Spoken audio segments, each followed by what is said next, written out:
Before we get into the review of the Generation 1 Megatron, let's take a look at his tech spec. Allegiance, Decepticon. Function, leader. Peace through tyranny. Megatron combines brute strength, military cunning, ruthlessness, and terror. He aches to return to Cybertron to complete the Decepticon conquest, but only after destroying all the Autobots on Earth. He plans to possess all of the Earth's resources. He is incredibly powerful and intelligent. He fires a particle beam cannon. He can link up interdimensionally to a black hole and draw antimatter from it for use as a weapon. He has no known weaknesses. He is rated a 10 in strength, a 10 in intelligence, a 4 in speed, an 8 in endurance, a 10 in rank, a 9 in courage, a 10 in firepower, and a 9 in skill. He is one of the highest ranked Decepticons, as he should be, for being the leader.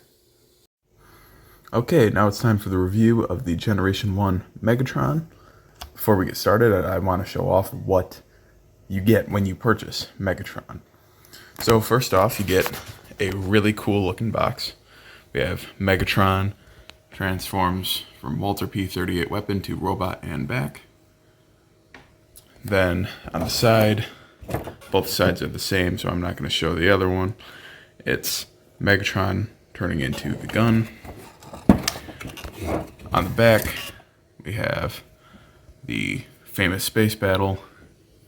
We have the tech spec and the 4 robot points that he is worth. Okay, so we'll get that out of the way. Next, we get an instruction manual.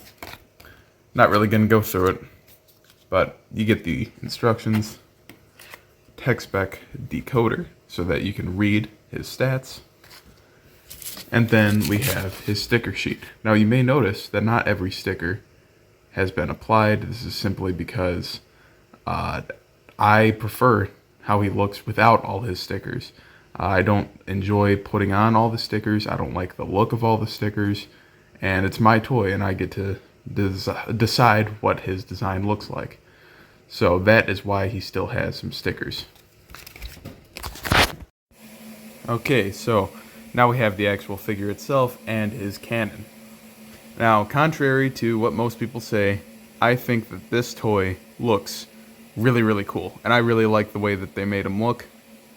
It doesn't look anything like the cartoon, but I think that this toy just looks cool. Even though, yeah, his legs are a little bit skinny. Yeah, he doesn't have a center. Yeah, his trigger kind of looks weird. But, you know, I think just from the side, from the front, from the back, you know, that cannon is really cool.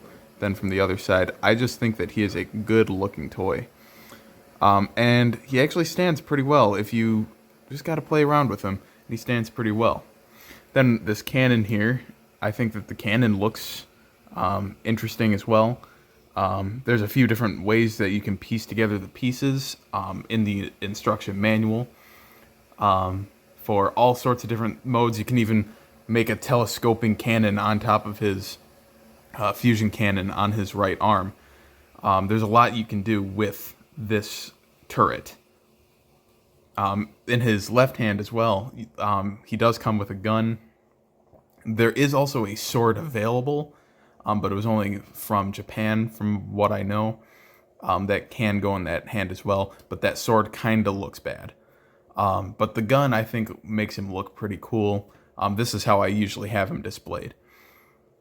With that being said, let's get into transforming him. So we're going to move this turret out of the way. I'm just going to use him.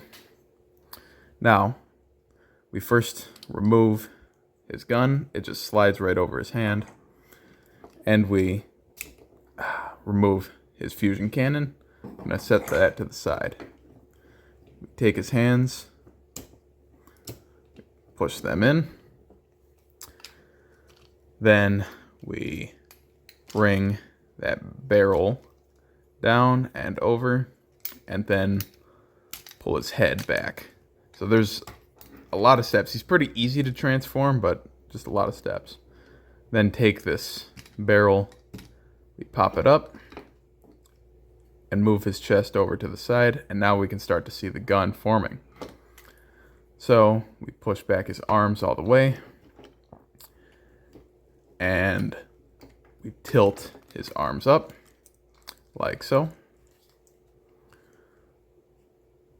Tilt them to the point where they're like that.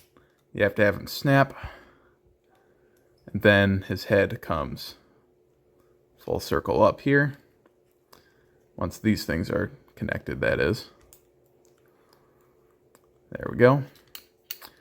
Now for our final step of his pistol mode, we take his legs, snap them together, push in his feet, and then we shove that. And there we go. We have him in pistol mode. He does balance very, very well. One of his feet is not pushed in there. He balances very, very well. Stands straight up like that. You can actually pull the trigger. He doesn't fire anything. You see on the side, Walter P38. We have the Decepticon rub symbol. I put it on the other side. I didn't really like it on the black side, so I changed it up. But this is not Megatron from the cartoon. So let's assemble that. I'm going to move him out of the way first. We take this cannon. We snap those pieces in. They're just held in. And then we disassemble everything. That goes down. And then snaps into place. Okay. So now we have all these pieces. Sorry for my little janky camera setup. I don't have a tripod currently. Okay, so you take this bottom piece, you push in these two bits, and then you just push up. They lock real nice into place. We take this piece, and we push that together. So now we've got his stock, then his barrel. We snap that in, and everything snaps into place. Now, I'm going to bring Megatron back out. This, I find it easier to just shove the stock onto this track. I've gotten it before just by sliding it on, but it's a heck of a lot easier to just shove it on there. And it's on now. We take the barrel. We shove that in until it snaps. And then with the stock,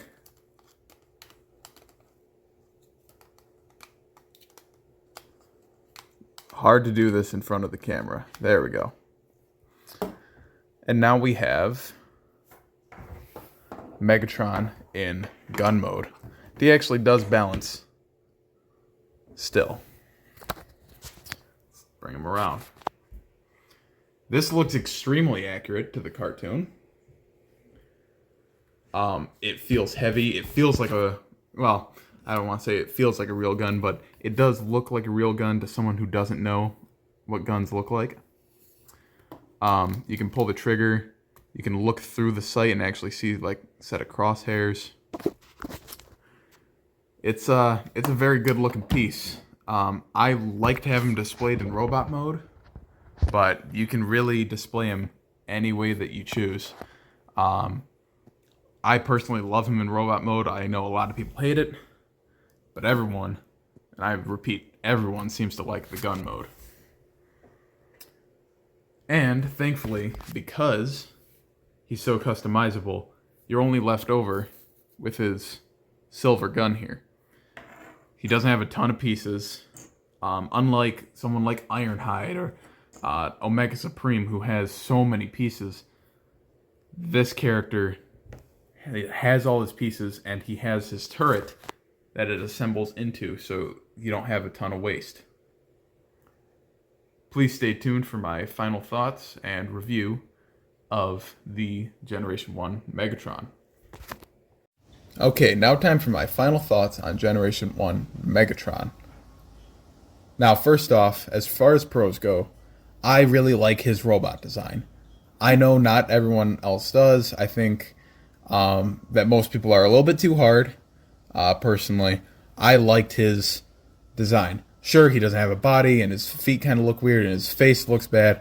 I don't care. He looks so badass to me with the two guns up, and I just love the robot design. Secondly, he's pretty easy to transform. There are a few moving parts that have the potential to snap off, but I don't think they will snap off. I think I'm more worried about that than I have to be.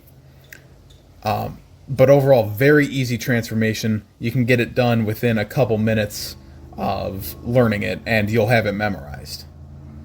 Thirdly, that turret can be changed in at least 3 modes, but I'm sure someone out there has maneuvered into a 4th mode for his turret, which can move a complete 360 around. That's great. I love that. That is it's very playable. As a kid, I totally would have loved that. And fourthly, just the cannon and the gun mode overall, they look very cartoon accurate. That gun mode could not be any better, and just the gun mode in general looks really, really cool. It looks almost like a real gun. It's got the metal, no orange tip. You can't buy a toy gun anymore without the orange tip, so it's great. I love it. As far as cons go, he does have a few. One of them, his arms are kind of loose. You really have to push his arms into place. And even then, if you move his arms, they can pull out of place, and his whole arms and head will go backwards. And so you really have to finagle with it, which I don't like. And I've seen it on multiple toys, so I know it's not just my copy, I should say. Secondly, he really doesn't come with that many accessories. I know he doesn't have to, but besides his gun in his one hand, he is, in some versions he does have the sword, right? And I think he should have the sword in all editions. That kind of sucks that he doesn't have the sword. And lastly, as I said, as the pro, while he is very, very easy to transform, he has a lot of moving parts, and I can almost feel like they could snap off. Again, I could just be paranoid, but I do think that a small kid, if you're not careful, could rip Megatron's head right off, or an arm can come off, or a leg, something. There's a lot of moving parts to his transformation. Overall, however, I am very pleased, and I highly, highly recommend a purchase of the Generation 1 Megatron. You can't go wrong with it, and I think that just like Optimus Prime, you need to have a Megatron in your collection, right? He's the leader of the Decepticons, and that's great. So, overall, I'm very pleased. This is Michael Clausen signing off.